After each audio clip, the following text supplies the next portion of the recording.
Hello students.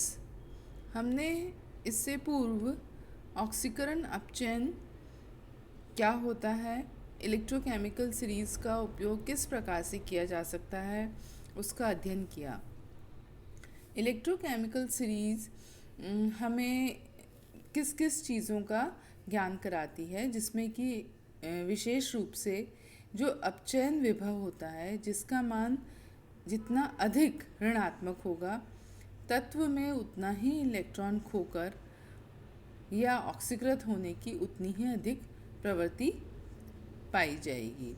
इसके विपरीत E0 के मान में यदि धनात्मक वृद्धि की दिशा में पदार्थ में इलेक्ट्रॉन ग्रहण करता है और अपचयित होने की प्रवृत्ति पाई जाती है, तो इस प्रकार से धातुओं में लिथियम सबसे प्रबलतम अपचायक हुआ और फ्लोरीन सबसे अधिक प्रबल ऑक्सीकारक हुआ। इसके अतिरिक्त हमने ये भी देखा कि जो वैद्युत रासायनिक श्रृंखला होती है, उसमें जिस धातु का ऋणात्मक विभव जितना अधिक होता है, वह अपने से निम्नतर स्थान वाले धातु को उसके लवण के विलयन से विस्थापित कर सकता है। उदाहरण के लिए मैग्नीशियम, जिसका मान -2.36 है, एल्यूमिनियम जिसका मान -1.68 है, इसी प्रकार से जिंक 0.76 है या आयरन -0.44 है। तो इस प्रकार से धातु जो कॉपर सल्फेट विलयन से विस्थापित कर सकती हैं। इसी प्रकार से कॉपर धातु AgNO3 विलयन से Ag को विस्थापित कर सकती है। तो ये हमने इलेक्ट्रोकेमिकल सीरीज़ के द्वारा हम इसे एक्सप्लेन कर सकते हैं कि ये क्यों होता है। अब थोड़ा सा हम ध्यान जो इलेक्ट्रोड पोटेंशियल है, जिसमें हमने बताया था कि जो कंसंट्रेशन ऑफ द सॉल्यूशन जो है वो हाफ सेल की जो पोटेंशियल है उसको भी गवर्न करती है, उसको भी करती है। तो उसमें सबसे पहले है कि जो इक्वेशन जो इसके लिए दी गई वो है E=E0 -RT/NF नेचुरल लॉगरिथम या ln प्रोडक्ट अपॉन रिएक्टेंट, जहाँ E जो है इलेक्ट्रोड पोटेंशियल है, E0 स्टैंडर्ड इलेक्ट्रोड पोटेंशियल है, R गैस कांस्टेंट हो गया, T एब्सोल्यूट टेम्परेचर हो गया और N number of transferred electron और T एब्सोल्यूट टेम्परेचर हो गया। तो इस इक्वेशन नर्स्ट इक्वेशन के द्वारा इलेक्ट्रोड पोटेंशियल का निकाला जा सकता है। अब जो इलेक्ट्रोड पोटेंशियल है उसके बारे में थोड़ा सा डिटेल में आएंगे कि उसका फ्री एनर्जी के बीच में क्या संबंध होता है। तो कि जो इलेक्ट्रोड पोटेंशियल है, यदि हम किसी रेडॉक्स साइकिल को देखें तो उसमें किसी धातु के आयनों में ऑक्सीकरण के समय,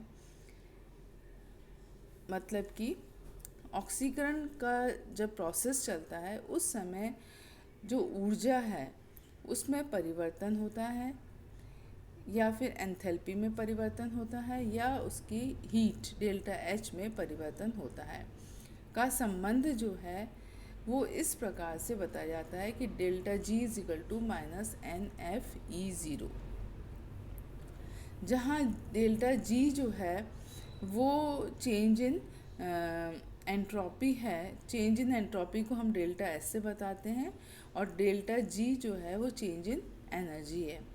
तो उसको हम एक दूसरा थर्मोडायनेमिक इक्वेशन है जो कि आपको पता है, ΔG ΔH -T ΔS। तो उसके द्वारा जो स्टैंडर्ड फ्री एनर्जी चेंज है ΔG, उसका निर्धारण किया जा सकता है। तो यहाँ आपका N जो है नंबर ऑफ इलेक्ट्रॉन्स हैं जो कि ट्रांसफ़र होते हैं।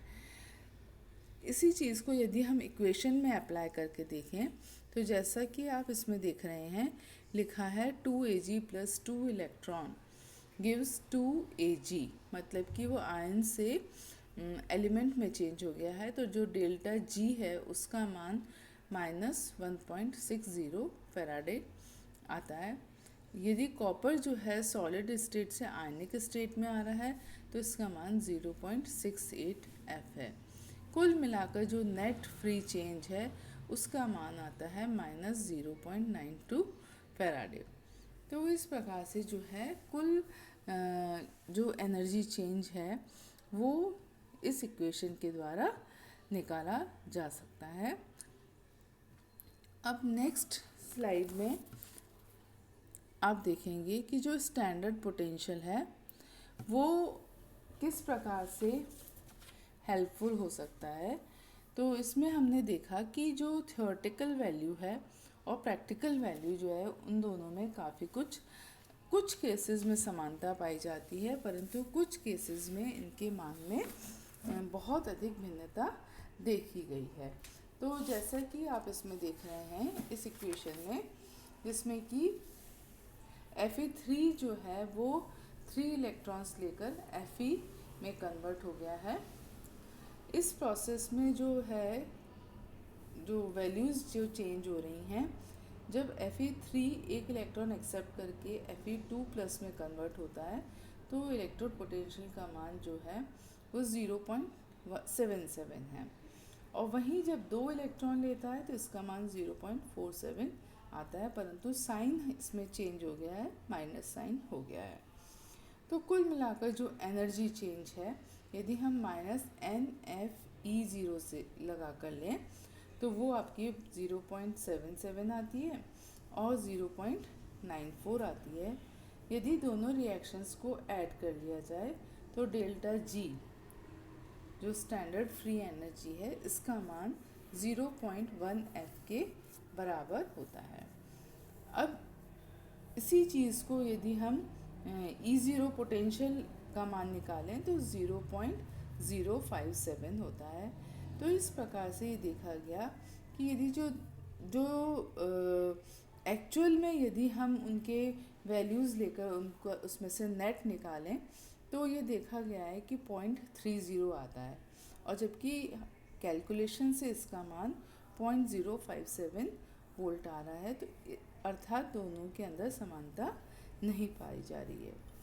तो ये दोनों ही प्रकार के एग्जाम्पल्स हैं, जिस कुछ में ये समानता पाई जाती है और कुछ में ये थ्योरेटिकल वैल्यू से भिन्नता दर्शाते हैं। अब हम आते हैं नेक्स्ट जो हमारा है वो रिडक्शन पोटेंशियल डाटा जो है उसका क्या क्या उपयोग हो सकता है।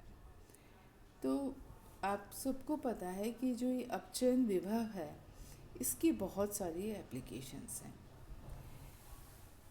ये गलत मतलब ये केमिस्ट्री की एक बहुत बड़ी ब्रांच फिज़िकल केमिस्ट्री की, या कहें कि दोनों ही चीज़ें हैं, इसमें इनऑर्गेनिक भी जुड़ा हुआ है। तो उसकी बहुत बड़ी ब्रांच जो है वो इस प्रकार के अध्ययन करती है कि किस प्रकार से जो आयनिक कंपाउंड है वो उनकी केमिस्ट्री उनके पोटेंशियल से, रिडॉक्स पोटेंशियल से प्रभावित होती है। तो ये कुछ कंक्लूजन पर साइंटिस्ट जो हैं वो पहुँचे कि सबसे पहले ये डेटा जो है किसी भी रिएक्शन के प्रोडक्ट क्या बनेगा उसको उसके बारे में जानकारी देता है। फिर यदि कोई स्पीशीज़ बन रही है तो वो ऑक्सीडाइज होगी या रिड्यूस होगी, या वो दूसरे को ऑक्सीडाइज करेगी या रिड्यूस करेगी, मतलब कि उस स्पीशीज़ की प्रकृति क्या है, उसकी कैरेक्टरिस्टिक्स क्या है, वो भी पोटेंशियल डाटा से पता चलता है। इसके अलावा जो कोई ऑक्सीडेशन स्टेट है वो पहली बात तो स्टेबल है कि नहीं है। यदि स्टेबल है तो उसके लिए कौन सी कंडीशंस चाहिए, या कौन सी कंडीशंस में वो स्टेबल नहीं रहेगा, जैसे कि एसिडिक है या बेसिक है या न्यूट्रल मीडियम है, या कोई स्पेशल सॉल्वेंट है जिसमें कि उसकी स्टेबिलिटी डिस्टर्ब होती है या उसकी स्टेबिलिटी बढ़ जाती है। तो इन दोनों की जानकारी भी रिडक्शन पोटेंशियल डाटा से होती है। फिर आता है कि यदि कोई रिएक्शन, सबसे पहला आधार ही यही है कि कोई रिएक्शन होगी कि नहीं होगी। यदि होगी तो प्रोडक्ट कितना स्टेबल होगा और कितना समानुपाती होगा, उसके बारे में भी जानकारी इसके द्वारा दी जाती है।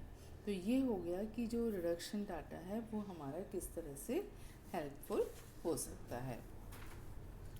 इसके बाद में जो नेक्स्ट मैं स्लाइड ले रही हूँ, जिसमें कि मैंने ये बताने की कोशिश करी है कि जो ऐसे कि जब हम इसको ड्रॉ करते हैं, रिडक्शन पोटेंशियल डायग्राम को ड्रॉ करते हैं, तो उसे किस प्रकार से किया जाता है।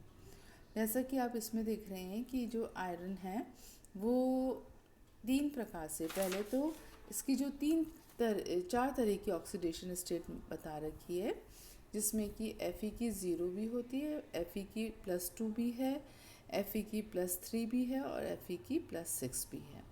तो ये सारी जो ऑक्सीडेशन स्टेट है उसको मैंने इक्वेशन से भी बताया है कि उनमें पोटेंशियल में कितना कितना डिफरेंस होगा। यदि Fe3+ को सीधे ही Fe में कन्वर्ट किया जाए तो क्या वैल्यू होगी, और यदि Fe3 को पहले Fe2 में करा जाए और फिर Fe2 से Fe में कन्वर्ट करा जाए तो क्या इसकी पोटेंशियल वैल्यू होगी। तो इस तरह से देखा गया कि जो मिनिमम ऑक्सीडेशन स्टेट है उसको हमेशा kept on the right side, दाईं तरफ रखा जाता है, और मिनिमम जो ऑक्सीडेशन स्टेट है जो हमारी Fe है उसको हमने राइट साइड में रखा है, और जो मैक्सिमम ऑक्सीडेशन स्टेट है उसे लेफ़्ट साइड में रखा जाता है, दाहिनी तरफ रखा जाता है। और जो कंपैरिजन किया जाता है इलेक्ट्रोड पोटेंशियल का वो SHE के द्वारा किया जाता है, स्टैंडर्ड हाइड्रोजन इलेक्ट्रोड के द्वारा किया जाता है। उसके आधार पर उसको 0 मानते हुए बाकी की गणना की जाती है, क्योंकि जैसा कि पहले भी मैंने बताया है कि जो हाइड्रोजन है वो एज अ रिड्यूसिंग एजेंट काम करता है, और जो इसकी तुलना में जो E0 की वैल्यू है फॉर द रिएक्शन जितनी will have more reducing power than hydrogen, जितना ज़्यादा माइनस में वैल्यू ज़्यादा होगी उसकी रिड्यूसिंग पावर उतनी ही ज़्यादा होगी, और ये एज अ रिड्यूसिंग एजेंट काम करेगा। ऑन द अदर हैंड यदि जो कोई सब्सटेंस है जिसकी की पॉजिटिव वैल्यू है ग्रेटर, मतलब कि प्लस साइड में ज़्यादा है, तो वो ऑक्सीडाइजिंग एजेंट की तरह बिहेव करेगा। तो इस प्रकार से जो रिडक्शन पोटेंशियल डायग्राम है उसके द्वारा भी बहुत सारी चीज़ों की हमें जानकारी मिलती है कि किसकी स्टेबिलिटी ज़्यादा है और किसकी कम है, और किस प्रकार से पोटेंशियल डिफरेंस जो है वो आ रहा है। तो आज की वीडियो में मैं यही ख़त्म करती हूँ। नेक्स्ट वीडियो में हम जो ऑक्सीडेशन पोटेंशियल के जो अनुप्रयोग काम में लिए जाते हैं उसके बारे में हम डिस्कस करेंगे।